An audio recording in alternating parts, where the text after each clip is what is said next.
बहू हो तो ऐसी। एक प्रेरणादायक कहानी। माँ जी, ये 5,000 रुपये आप अपने पास रखिए। यह बोलते हुए बहू ने सास को 5,000 रुपये दिए और बहू अपने ऑफिस के लिए निकल गई। सास का एकदम से गला भर आया। भरे गले से बोली, बेटी, मुझे इतने पैसों का क्या काम है। माँ जी, 1 महीना हुआ है हमें इस नए घर में आए। मैं रोज देख रही हूँ आपको कितनी चीजों के लिए पैसे लगते हैं। आप सब्जी लेती हो, फल लेती हो, काम वाली भी कभी आपसे पैसे मांगती है। आप रोज सामने वाले गार्डन में घूमने जाती हो। आपका कुछ खाने को मन हुआ या कुछ खरीदने का मन हुआ तो आप ये 5,000 रुपये अपने पास रखिए। सास चेहरे पे मुस्कुराहट लाते हुए बोली, पेंशन के पैसे रहते हैं मेरे पास।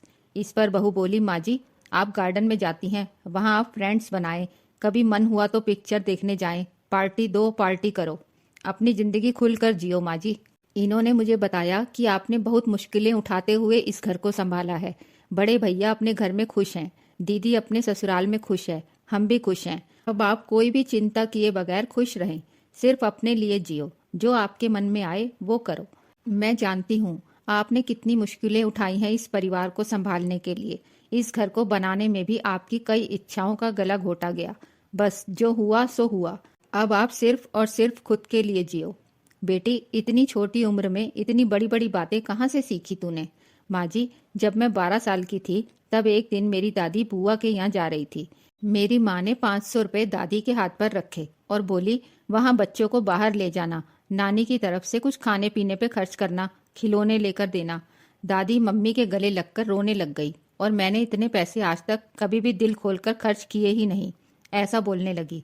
तब से मम्मी और दादी का व्यवहार आपस में अच्छी सहेलियों जैसा था। माँ जी, मुझे ये भी पता लगा है कि इस परिवार को संभालने के लिए आपको अपनी जॉब भी छोड़नी पड़ी। इतना बुरा लगा होगा आपको, कितनी इच्छाओं का दम घोटना पड़ा होगा।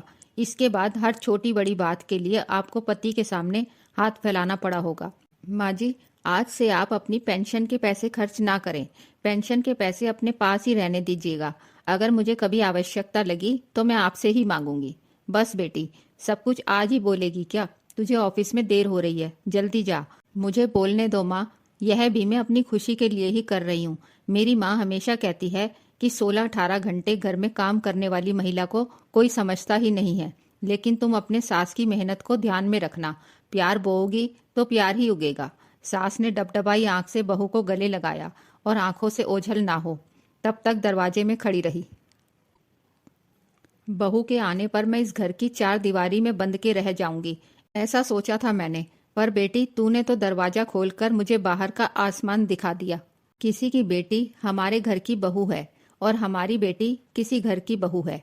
हमारी बेटी के पास वही लौट कर जाने वाला है जो व्यवहार हम अपनी बहू के साथ करेंगे।